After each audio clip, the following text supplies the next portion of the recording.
I think the Har team would be remiss if we did not do a book review on a publication that came out of Tibet and China in, I think it was the mid 90s. It might have been 94, but actually I can't recall. And I've been looking at the publication and trying to find a date. Um, I think it's early to mid 90s. The publication is called Bod Kyi Thangka, and it just means scroll works of Tibet. Remember, the word Thangka doesn't mean painting, and Thangka does not mean Buddhist sacred art or anything like that. Thangka just means a scroll work, something that can be rolled, and it can be either a painting or it can be a textile. It can't be a illumination in a book because that's an illuminated page, and it can't be a mural. Thangkas are not murals because murals are painted on walls, and walls can't be packed up and traveled with. So Thangka means a scroll work, something portable. Now, what's important about this book is it's a full page, full color replicas of thangkas, either painted. I think there's a few textiles in, but it's mostly painting. And there's 140 of them. So this book was actually quite revolutionary when it came out in the early 90s. Yes, we had things like Wisdom and Compassion by Thurman, and we had there were a few other books, and we had some John and Berta Ford books that came out. We also had, of course, Tibetan painted scrolls. But this book actually had 140 full-page color reproductions of paintings, and they had an index or a contents of the plates in Tibetan and in English.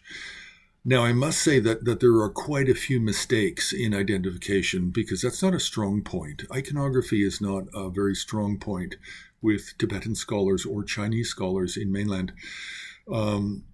Iconography is the more the technical study of subjects from a Buddhist or a Bon or a Hindu point of view.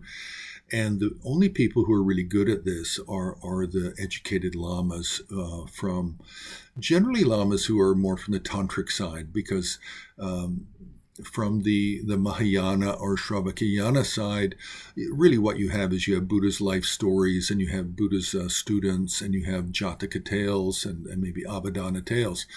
And so those are relatively limited. It doesn't cover the vast range of subjects in Tibetan Buddhism or Himalayan Buddhism or the various other Buddhisms of the Himalayas and the Bon religion and the various Hindu religions that occupy the same geographic territory.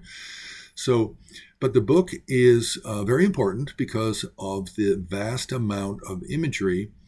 And I would like to say also that we have all of these prints on the Har website, and the link will be provided as well. And the book can be tracked down relatively easily because it's been reprinted for the last 30 years. It's been well reprinted, and it was always relatively inexpensive, and it was easy for people to buy a second copy if the first copy became too ragged or from photocopying or whatever, that the spine gets broken. It was very easy to buy second copies of this publication. So this is a very important publication because it introduced people and interested students. It introduced them to a vast number of various types of art. I think it's all Buddhist. I don't know if there's any Bon in it or Hindu, but it's all Buddhist. But a vast number of examples of paintings.